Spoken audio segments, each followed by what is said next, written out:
Hey ladies and gents, it's Isdwiz here coming to you with another review from the Ilithia Wave. This Ilithia Wave, long anticipated, has been lapping up to the shores of the West Coast, where I am. And it was shipped from New Jersey, but only certain figures, because the all-in boxes, which usually ship first from the Four Horsemen, the boxes that contain all of the entire wave at once, haven't been shipped out yet because I think they're still at sea or something. But in an attempt to get figures in people's hands quickly, they are sending these out, and this is my review of Mythic Legion's Vallak.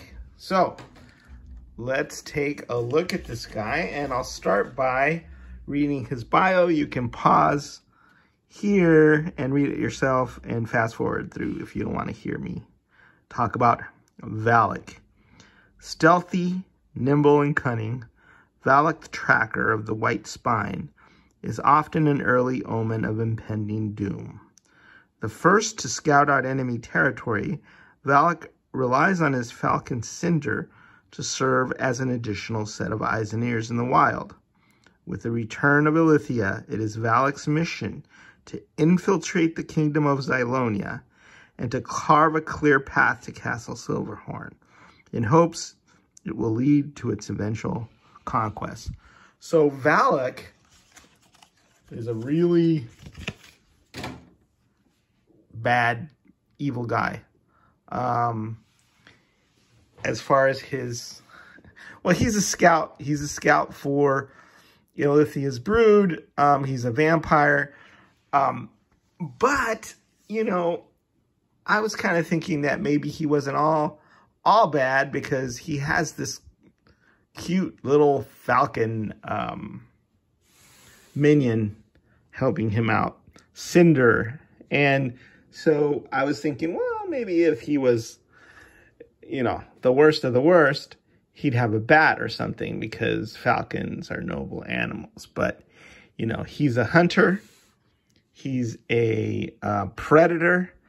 He's obviously intelligent, and he's scouting and trying to figure out how to destroy Zylona's flock. Zylona's flock is the counterpart to this wave, which you know, it's all about life and flora and fauna and woodland animals and all that kind of stuff. So that's why I thought, well, you know, he's a vampire, but he's got a falcon. So maybe, you know, he'd have some sort of affinity for Zylona's flock. Plus, he's got this kind of woodly apparel. And maybe that's part of him going undercover, perhaps. And he could, you know, run through the woods, and if somebody spots him, they wouldn't immediately think vampire. They'd think hunter or woodsman. So this is Vallak, and he comes with a lot of stuff. Not only his little animal companion, Cinder, who is wearing this helmet and has some falconry stuff, I guess. That Cinder comes off fairly easily. So let me take him off. I'll start by removing Vallak's hand.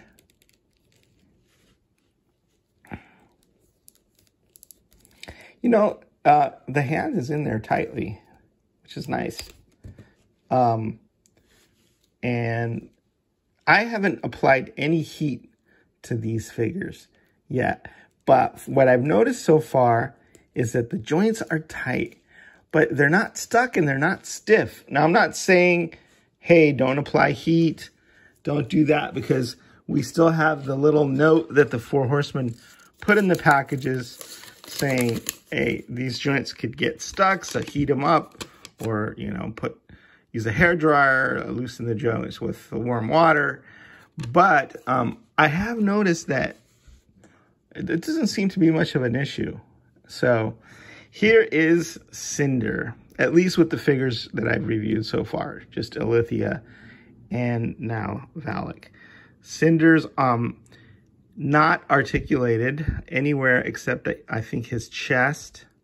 So his head goes back and forth, and his head can pop off. And I'm kind of hoping at some point we get a Cinder head that doesn't have a hood on it. That would be a neat add-on. Because with this, I guess he's just going to hang out on this wrist bracer, this leather wrist bracer, and not fly around, which is, I guess, why he's probably hooded. Or unless he uses echolocation like a bat. I don't know. Anyway, so many ideas. So he's got these two leather straps, long leather straps, and then two short leather straps as well around his neck. Not sure what those are for, but I'm sure it's so he can be handled. He's got a cool paint job with all this different airbrushing and shading along the feathers. And like I said, he adds a whole level of coolness to his master, Vallak. So, you know, I'm going to pose him with Cinder on his arm, but you might decide to do something different, especially since he comes with so much stuff. And the next thing is this bow with an arrow that knocks into a couple of notches there in the bow. And that looks really, it just shot off. It's a working bow and arrow, honestly. And so it's kind of cool that you got to see that.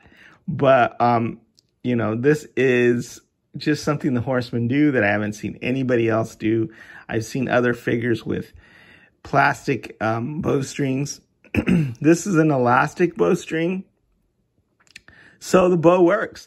And then, you know, very cool for a woodland type character. And see, you have those knocks or notches, and then there's a single arrow that comes, and you can notch it in there.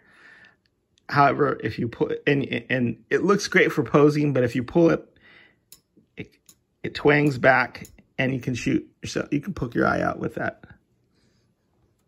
Probably not. But I'm going to have to go hunt. You could have to go hunt that arrow. I love the design of this bow. It's elegant, simple, and just, you know, I think these bows are the best bows I've ever seen on any action figure. And as you see, they actually work. So you got the bow, you got Cinder, and then you have this sword. All right, very cool. With a scabbard, and I decided to put that sword and that right here in the handy dandy figure belt. And I love this design here where it has a, you know, it's not leather, but it's a plastic faux leather strap approximating it, where you can put the scabbard in.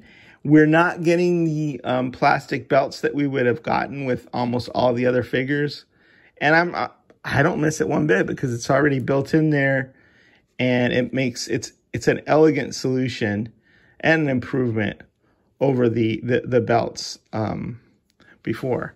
So yeah, sword, scabbard, and fits in there nicely. I love that. So he's got a sword. He's got also a quiver.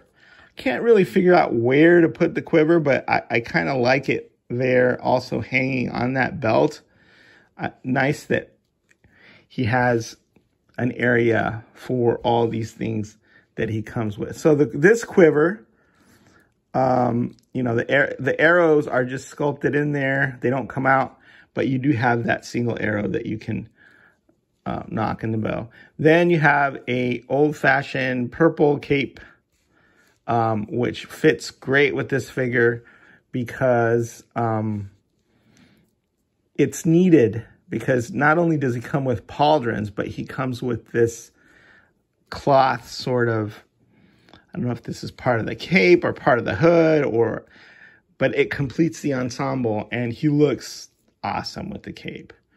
I know maybe running through the woods, you'd get the cape snagged on stuff, but I just love it because from a fashion standpoint, it's awesome and it pops. So he's got the hood, right? He's got this other piece, which is a separate piece, which, like I said, may either be the cape or maybe part of the hood, but it looks great. It gives him this sort of hefty appearance. And the face, what can I say about the face?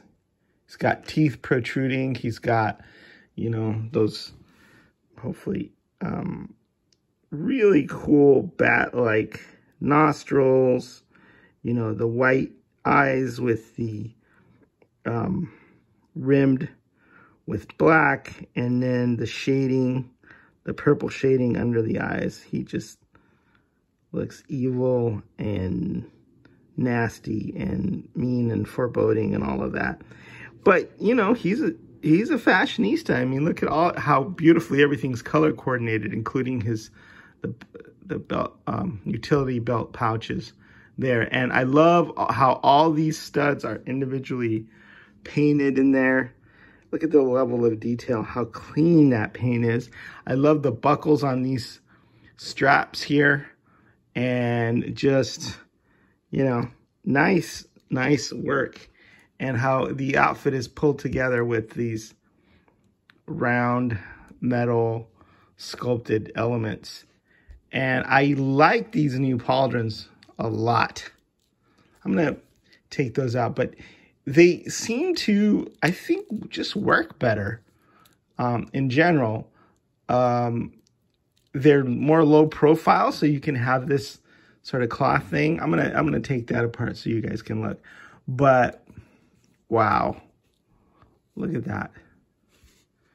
It's just super cool. And then these straps on the boots, again, very nicely painted. You know, the belt and these straps here, and on the pauldrons, his outfit, it's a killer outfit. In more ways than one. He's also got these studs here. He's got studs on his hands as well. He's got more tiny little buckles there. Again, how they paint these details is amazing, especially at this price point. Just, you can't beat what the Horsemen do and what their factory does in China. I really like these new pants, the wrinkles on those, and you probably can't see that the fabric has a texture to it, but it really makes it look real, the verisimilitude. Then the black leather here on the shoes, and then the metal here for the knee pads, or, you know, that are attached possibly to the boots. So the armored knees, just incredible. The paint, I can't say enough about the paint. I can't say enough about how it makes the details pop. The sculpt, as always, world class. You know, Eric Treadaway knocking this one out of the park, as usual. But, you know, you think that he's done everything he could possibly do, and the Mythic Legions can't raise the bar anymore, but it just keeps happening. It just keeps getting better and better. Let me pop his head off. Don't be afraid. You know, obviously he's gonna, this is that piece there. So this cloth kind of hood, or maybe a cover for the soft flowing cape. And I think that this just turns this simple cloth cape, which has been improved because, like, I won't show you, but the holes that go there in the back have been enlarged. So, but that just blends in sort of seamlessly there, and it just looks magnificent. So then look at these pauldrons, which I really like. I'm gonna take one off. They're in there snugly. But see, as you can see, the cape has a bigger holes in it, and I appreciate that, because when you put the pauldrons in, it doesn't tear like some of the old school figures. So they're constantly looking to improve on the figure, and they've done it again. So see these light sort of, I guess maybe leather pauldrons, and they're also more flexible than their counterparts, so it's easier to move the arms and stuff. But the best thing about it is, like I said, low profile, and they work really, really great, fit really snugly. Can't say enough about this figure. Vallak, I was kind of holding out hope that he would be a good guy, just because, or maybe just morally ambiguous, because he just looks so cool, you know. You want him to do heroic things. But I guess if you're looking at it from the perspective of the vampires, he is a hero, even though he's helping the bad guys win. You know, he's helping Alithia come in and destroy Zylonia.